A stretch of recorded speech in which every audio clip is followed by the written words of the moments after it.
No Fun, the Jen Kirkman podcast, season 11, episode 28. Here we are, the last week in July. This episode, if you're listening on your favorite podcast app, you are listening to the free version of this podcast that does have ads, and it's shorter. If you want the entire version, which is at least 60 minutes long without ads, you may click the link in the show notes or go to patreon.com/Jen Kirkman. And when you sign up, this episode is available only to the subscribers who have joined the 4 times a month fun level. They pay $5.99 a month to get 4 episodes a month. You can get a 7-day free trial if you don't want to commit. And if you join for the year, you get a 15% discount. So that's all available to you. And of course, you can join at lower levels and get less episodes. You just won't get this episode today. So anyway, that's my spiel. Let's get into this week's episode. So for right now, I want to start with what is a very old school topic for this podcast. Back when it was called I Seem Fun, back when it started 11 years ago. Customer service ranting. I know a lot of you love that. I've got a customer service complaint. Now, times have changed. Times have changed. And I'm not someone who says people are too sensitive when really what's happened is not that people got too sensitive, but the people we've been beating on and making fun of, who were always voiceless, now have a voice and are like, excuse me, please stop dehumanizing me. That is not cool. Please stop punching down, if you will. That's not what I'm talking about. There are cases where people are too sensitive about things, and what they're too sensitive about is a thing that isn't happening. Does that make sense? I will get complaints from people saying, you said this and you do this, and they are wrong. So let me put it to you this way.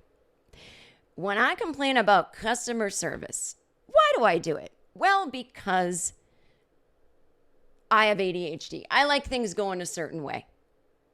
I am impatient. I live in New York. I'm like, all right, let's go fast, fast, fast. I don't like the new corporate overlord way of how people who work in customer service are told they have to speak to their customers. Whoever is writing the script for these people who are not getting paid well enough, whoever's writing the script is so out of touch. They haven't talked to a customer ever. They probably never worked their way up. They probably went to some business school and they think they've got all the great ideas about how to be a middle to top level manager. And they tell people to say, how's your day going so far? And what are you doing today? Because what they're afraid of is that the customer will get unruly on the other end if they hear silence. But what you could do to rectify the situation is say, hi, thanks for calling Susie Doosie's shop. How can I help you? Oh, I gotta return something. It came all damaged. Instead of going, I'm sorry to hear that. I'd be happy to help you. How's your day going so far? Instead of all that nonsense where you're like, are you even listening? You go, let me get right on that. Okay, there's a few pieces of info I need from you to get to your account. Then you get the info. Then you say, I'm going to be looking at this right now. It may take me a moment. We don't have hold music, but I am here. If you have any more questions, just shout it out. I'll be tippy typing over here. You don't have to talk. This is what they tell you to do. Keep talking while you're doing the thing that you need to do for the customer. But on the other end, I'd rather hear silence and your fingers typing than you going, so how's the weather in Pomona, California, where you live? Yeah, because I don't know if you're working at the same time. I don't have time for the chit chat. I didn't call my mother, and because I had to call you to get this situation rectified. And so if I had time to chit chat, I would have called my mother because she's got all the hot gossip about, who's died, who's divorcing. But anyway, so I don't mind hearing silence on the other end. I don't think it's rude. In fact, it's not rude. The least rude thing is happening. Someone is kindly working on my issue. And the other thing is, I don't believe you can talk small talk and work on an issue at the same time. It has been proven we cannot multitask. We can. I mean, you have the right to, and it's possible, but your brain is going to be giving 50% to each thing you're doing. So I need 100% on my issue here. 100%. So that's why I go nutty when customer service is bad, because I know these people don't want to be doing that shit either. I used to work in customer service in a different generation. You get people in, out, you just talk about what you're doing. You don't ask them personal questions. If you leave a shop or any kind of customer service experience where you're like, well, everything was handled beautifully and quickly, but they didn't ask me how my days are going, then you've got problems. You need to make friends, talk to a therapist if you can. Maybe just slap yourself up the side of the head, see if that rattles anything back into place. The notion that being friendly cannot exist without actual pleasantries, how's your day going, is not true. You can say to someone, I'm so sorry this happened with your order, but my job is to make it right. So you're in good hands. That's friendly. But we're not with the extra talky. Like one time I called IKEA for something. It was, it wasn't pre-vaccine pandemic, but it was still, Omicron is raging and people were staying home because they were afraid of catching it. And you never know what people are going through. You don't know how many people if the person you're talking to on the phone lost any family members in the pandemic. It had been raging for 2 years at that point. I call IKEA because I want to see if this thing is in stock in a location near me to have it delivered. And the people on the phone said, oh, hi. Before they would ask me, what are you looking for? I said, oh, how can I help you today? I said, oh, I'm looking at the Der Spiegelschmangler cabinet, and I wanted to see if it was in stock at a store near me, instead of saying, what's your zip code? He said, and I hope that your family is doing well these days. What? Why do you hope that? I'm asking where the Der Spiegelschmangler cabinet is. What if my family had all died of COVID? What if there were these idiots that went on a princess cruise in spring of 2020? Oh, well, my family, they all died on a cruise of COVID. I mean, yeah, they were dumb fucks, but I still loved them. And now you've just thrown my body into some PTSD. I hadn't even thought about them today. And now I'm crying. Oh, I'm sorry about that. Can I get the zip code? I can't even think of my zip code because you just reminded me of my family. Which dresser were you looking at? I think it was a cabinet. The Der Spiegelschmangel or I can't remember the name because, oh my God. Like, there's nothing that's going to help me find out if that cabinet is in my zip code by you asking, how's my family doing? What if my family abandoned me in the woods? You have no idea how they're doing. What if they're horrible, abusive people? So that's what I'm saying. People too sensitive have said to me, you're rich and you don't understand people have to work for a living. Bitch, I'm not rich. I'm rich if it was 1960, I'd be very rich with the amount of money I have. I'm rich maybe in Arkansas, but I ain't rich in New York City. It's all relative, of course. And I'm on strike right now against the billionaires, the real class of people who we should be eating. The billionaires and the 100 millionaires. That's the people we should be eating. Not me, a perfectly upper middle class writer who does not have long-term job security, who is saying, I had the craziest phone call with customer service the other day. It was so funny. I get comments like this. Oh, babe, you're out of touch. No. Nope. Nothing to do with that.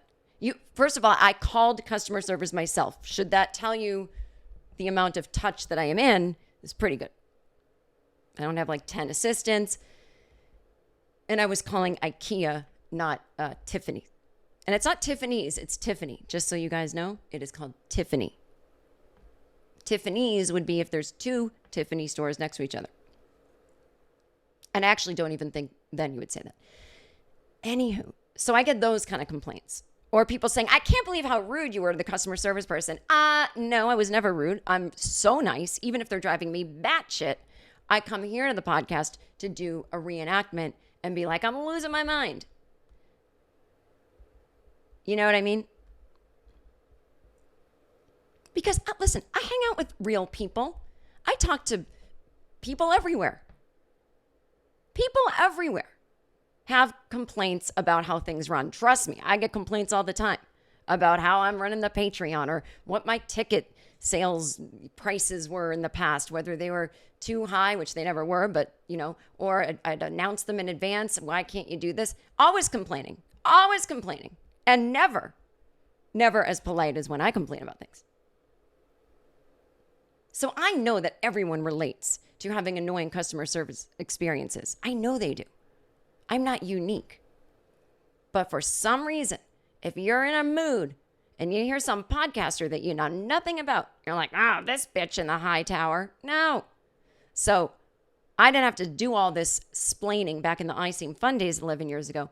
But people lately, in the last 6 years ago or so, people of all political stripes have an axe to grind. And they're wielding their axe and they're flinging it around and they're grinding the wrong things.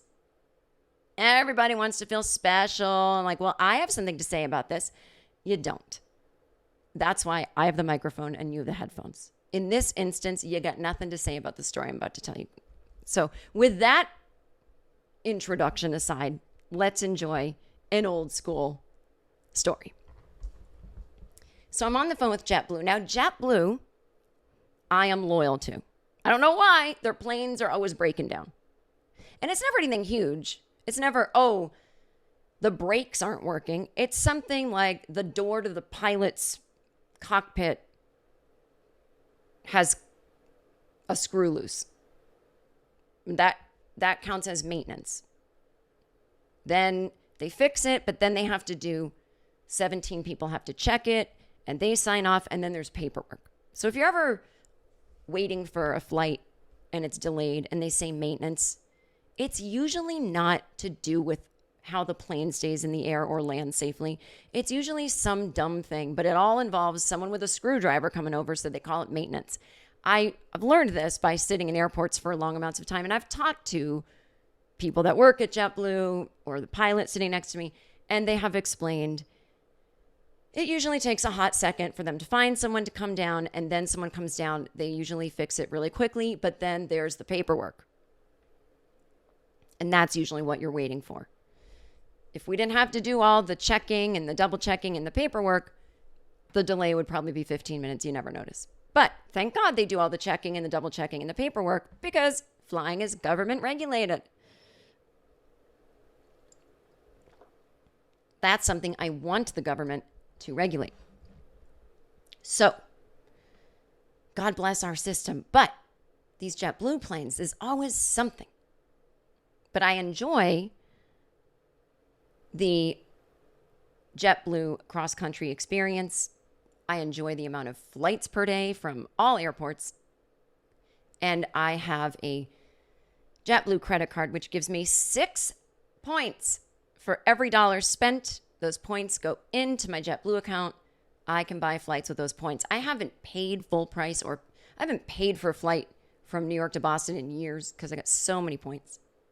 I haven't paid full price for a long distance first class mint suite flight in years because points. And I have a travel bank from some times that I had to cancel flights over the years, and it just goes right in your travel bank and it sits there. You can't take it out. You can only use it to buy more JetBlue flights. So I've got this travel bank. I've got points coming out of my ears. So anytime anyone in my family needs to fly somewhere on JetBlue, I take care of it. I've sent my sister to Montana to visit her son, my nephew, a million times.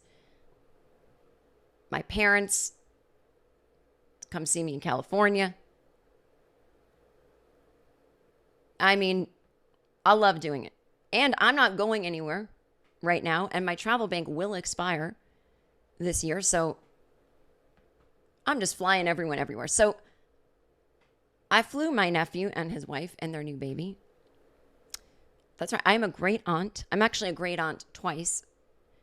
My nephew's sister, my niece, had a baby 2 years ago. So anyway, we have this big family kind of reunion gathering this summer.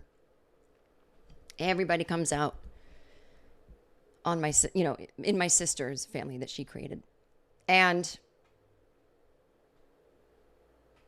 everything goes well. Everybody's happy with JetBlue. My nephew's trying to check in for his flight return home, Boston to Montana. He gives me a call. He's like, something went weird on the website. Like, all of a sudden my seat changed, but I see some other seats have opened. And they've got a baby, and their seats weren't all together, but I saw seats in the front row that I, as a Mosaic member, can get.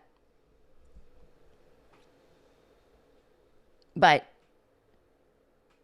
the way JetBlue works is you can't book 3 tickets at once. I swear on other airlines, I used to book tickets for my boss. This was back in 2001 at my executive assistant job here in New York City. I swear I used to book tickets for him where you could book 2 at a time. I don't know if certain other airlines you can do that still. I haven't really booked with other airlines in a while. But JetBlue, you want to buy a flight for yourself and a friend, your partner, you book 1 at a time, and the website is so slow. And then you go in and book the other. And you better hope no one's got that seat. I guess you could have 2 browsers open. But the website is so slow. So anyway, I know that I have to call JetBlue because I'm trying to help my nephew by going on the website. I can't. So I give a call.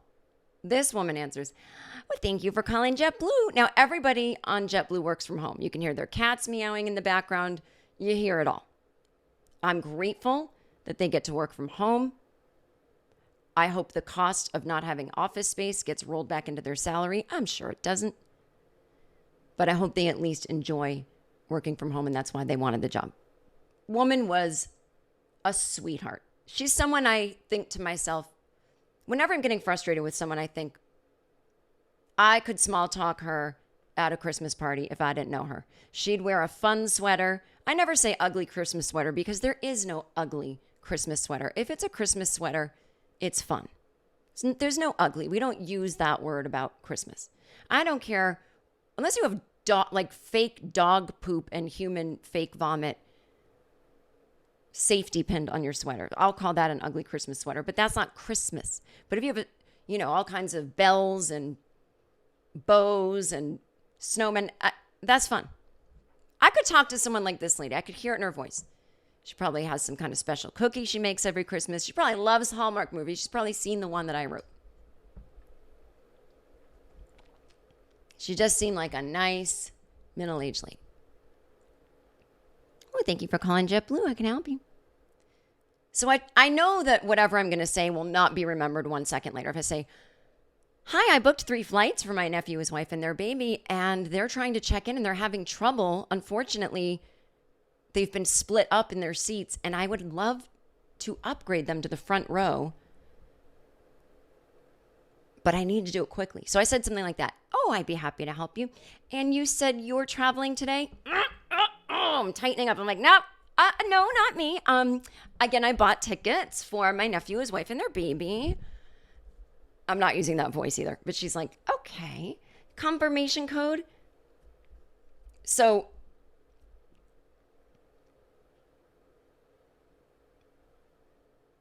I have an email that JetBlue sent me with all of their info. But when you click on it, because they've already flown one way already, the email says can't load the content. So I have to go into my JetBlue account and click manage flights. Well, when I do that, it gives me an error message. I said, ma'am, this whole website, everything is not working over here. Thank God I found an email where I had written down the confirmation code, so I did have them. Guys, gotta always write everything down extra and never be like, well, it's on the website where I keep my info. I don't trust it. And by write it down, I mean I typed it in the notes section. Wasn't like writing it with a pencil, which is, I think, also a great idea too. But so she said, okay, so I see his seat here. Now, he's in row 70,000 letter Z. So that's fine with him. You want to put his family with him? I go, no. I already know there's no seats next to him. Yeah, I don't see any seats next to him, but I could look. I said, no, I already know there's 3 seats in the front row. I put the whole family together. The thing is, the baby has to go in the window seat. So, like, if you don't get all 3 of them together, or at least one person with the baby seat, we're kind of screwed. So, I think we need to like quickly book this. Okay. So we're booking. She moves one of the adults up to the front row. I say I'm going to pay with, travel bank and points, but she needs my credit card because there's like an extra fee. It's like $35 for this like one part of the upgrade. No problem. I'll pay for it. Guys, I want those JetBlue points. So I'm like, okay, here's my credit card. She goes, billing zip code. Oh God, here we go. I give her the billing zip code, which has to do with where I used to live. It's actually my accountant's office. That's the billing zip code. Okay. Boring, long story. But it's in Encino, California, which is the valley. So she's like, Encino. Oh, that's the valley. Oh, the valley. It must be hot there today. And I said, oh, I don't live there. This is the billing zip code. I'm in Brooklyn. But did the card go through? Like trying to say, like, can you hurry up without saying, will you hurry up? Did the card go through? Yeah, and it went through. Well, I used to live in California. I lived in California and I moved to Utah, and that's where I am now. And I will tell you, I am not used to this weather. And now I don't know what she's talking about. Is it hot? I've been to Utah once. Beautiful. Salt Lake City. But I don't know what she's talking about. Is it hot? Is the weather hot in the summer? Is that what she means? What weather is she not used to? Also, I don't care. So I don't ask. Oh, I'm sure. Well, everywhere's different is what I say. Which is not what I would say in a conversation. But I was trying to keep it moving. Yeah, I mean, I was not ready for that snow. How do you feel moving to Brooklyn? I assume there's lots of snow. No, actually, it didn't snow once last year, but I don't want to get into it. I said, oh, yeah, I'm from here. I mean, I'm from the East Coast, but we don't have time to get into it. Well, Massachusetts. I said, oh, I'm from here, so I'm used to it. And she said, okay. Well, was there anything else I could help you with today? I said, yeah. We've got to get the other 2 seats because there's 2 seats left on the plane to book, and if anyone else is booking them right now, because like these seats were just released 24 hours before the flight, so other people, I assume, are trying to get their hands on these seats. Okay. I'm trying to book it for the baby, and same questions over and over. We do the points, we do the thing. Then she's saying, I mean, I don't know where this comes from all of a sudden. I said, yeah, you guys have a regulation where the car seat has to be in the, like the baby, if she sits in a car seat on the seat, she has to sit in a window seat. So you have to put the baby in the window seat. And she's like, I don't see anything here about choosing car seat. I go, no, it's not they bring a car seat like you would for a car. They carry it on. And they did it on the flight down. It's all good. You don't have to do anything about that. Just ignore me. I'm just saying the baby has to be in the window. So we need a window seat. Doesn't matter if she literally puts the ticket name under the baby in the window. But I was just kind of like, we got to grab that window seat. And she's like, ooh, there's a problem. Oh, what is it? Oh, no, did the seats go away? Well, no, it's just in the front row. It's the bulkhead, so you can't have objects on the ground during takeoff and landing. I said, yeah, there won't be any. First of all, we don't have to talk about this now.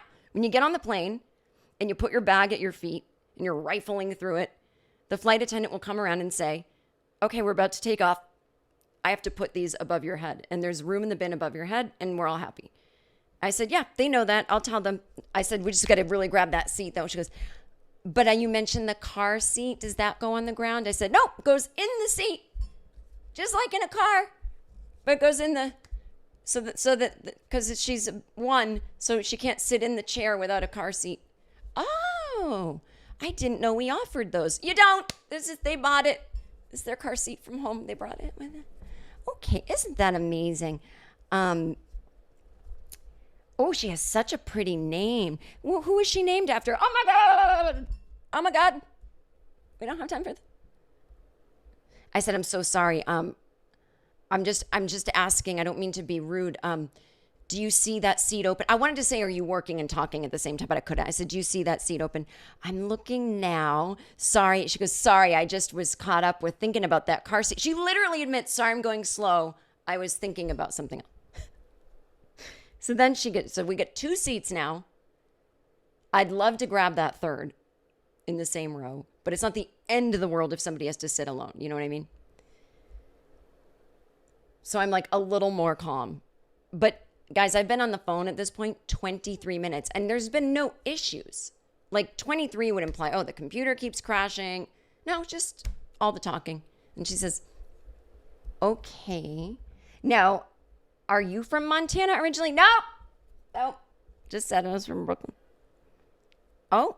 So your family moved to Montana. Do you ever get out there to see them? No. That's why I flew them to Massachusetts. My whole family doesn't live in Montana. Oh, I'd love to go there. You know, I have not been anywhere. Have you seen a lot of the country? Guys, I could not. I mean, by the way, I normally would love to have this conversation. This is not a bad conversation per se. It's just not the time for it.